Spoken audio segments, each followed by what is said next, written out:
माननीय सांसद महोदय जी को पगड़ी पहनाकर स्वागत करेंगे। जोरदार तालियां बजाकर आप भी अभिनंदन करें। जनता पार्टी के लिए एक देश एक चुनाव, आप किस तरह से देख रहे हैं? देखिए, मैं इतिहास का स्टूडेंट हूँ और अगर आपने इतिहास पढ़ा है, जो पहले 3 आम चुनाव हुए देश के अंदर आज़ादी के बाद, वो वन कंट्री वन इलेक्शन के तहत ही हुए। उसके बाद चूंकि परिस्थितियां बदलती गईं और कई सारी राज्य सरकारों को निरस्त किया गया राष्ट्रपति शासन लगाकर, तो वो कड़ी टूट गई और वो बदलती गई।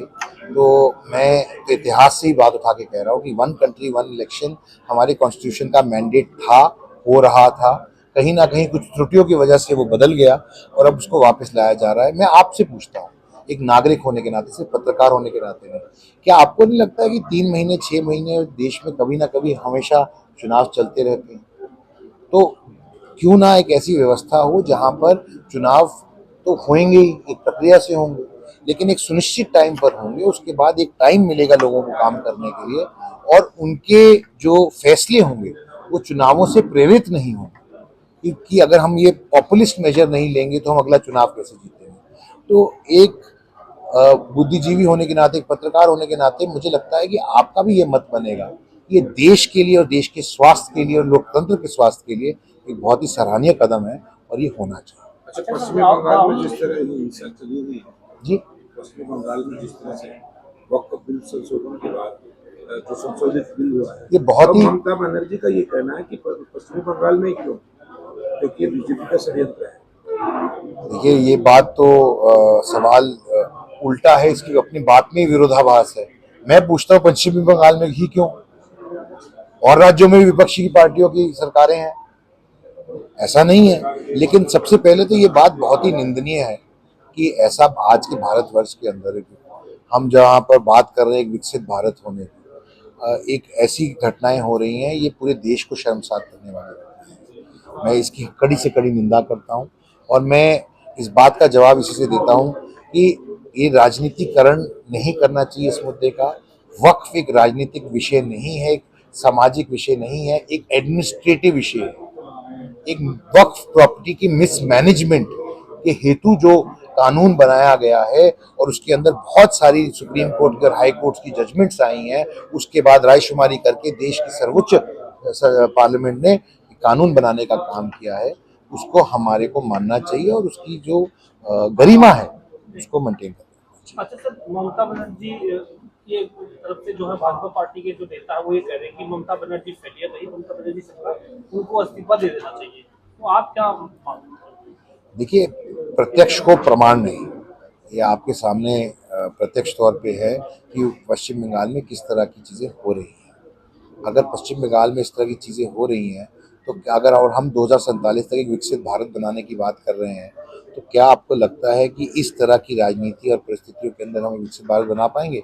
जिस तरह की परिस्थितियां ये कुछ विपक्षी पार्टियां उत्पन्न करना चाह रही हैं राजनीतिकरण करके विषयों का, जिनके ऊपर राजनीति नहीं होनी चाहिए।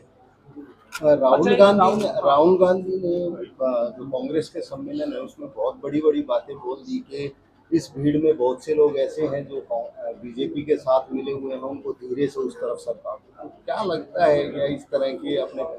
मुझे लगता है राहुल जी को भारत का दोबारा से भ्रमण करना चाहिए, क्योंकि जब वो पूरे भारत में जाएंगे तो उनको ऐसे बहुत से लोग, अधिकांश लोग वही मिलेंगे जो बीजेपी का समर्थन कर रहे हैं। तभी बीजेपी तीसरी बार जीत के आई है और उनको समझना पड़ेगा कि भारत क्या चाहता है, भारत के लोग क्या चाहते हैं।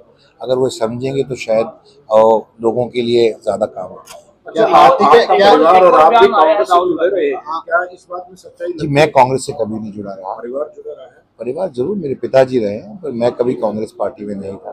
क्या लगता है और मैं सार्वजनिक जीवन में जब आया हूँ 2.5 साल पहले, तो मैं एक निर्दलीय के तौर पे आया। क्या कार्तिकेय शर्मा के गले में भी हम भारतीय जनता पार्टी का पट्टा देखेंगे? क्योंकि जिस तरह से आप देखिए, मैं एनडीए का हिस्सा हूँ। मेरी आस्था माननीय नरेंद्र मोदी जी की नीतियों के अंदर, उनके नेतृत्व के अंदर पूर्ण रूप से है और मेरी आस्था भारतीय जनता पार्टी के अंदर भी इसलिए है क्योंकि भारतीय जनता पार्टी देश को एक करने का और आगे बढ़ाने का काम कर रही है और उनको मेरा पूर्ण रूप से समर्थन भी है, संसद में भी और बाहर। अच्छा सर, एज राहुल ए गांधी ने कार्यकर्ता आप अमेरिका में ज्वाइन एक बयान दिया है। देखिए, आपको तकनीकी लीगल जानकारी देने के लिए, मैं एक इंडिपेंडेंट के तौर पर चुनाव लड़ा था। मैं एक इंडिपेंडेंट हूँ और मैं अकेला इंडिपेंडेंट हूँ पूरे हाउस के अंदर जो एनडीए का हिस्सा हूँ।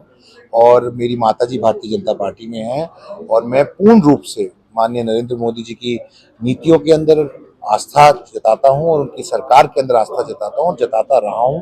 और आज से नहीं, राजनीति में आने से पहले से भी मैं उनके अंदर आस्था रखता हूं। अच्छा, अमेरिका में राहुल गांधी ने कहा है कि चुनाव आयोग है वो दबाव में है, दबाव की का काम।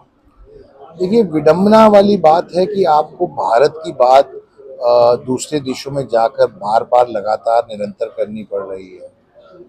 मैं पहले भी कहा कि शायद भारत को समझना और भारत की बात करना भारत के अंदर ज्यादा जरूरी है वनस्पत दूसरे देशों में। ठीक है, थैंक यू।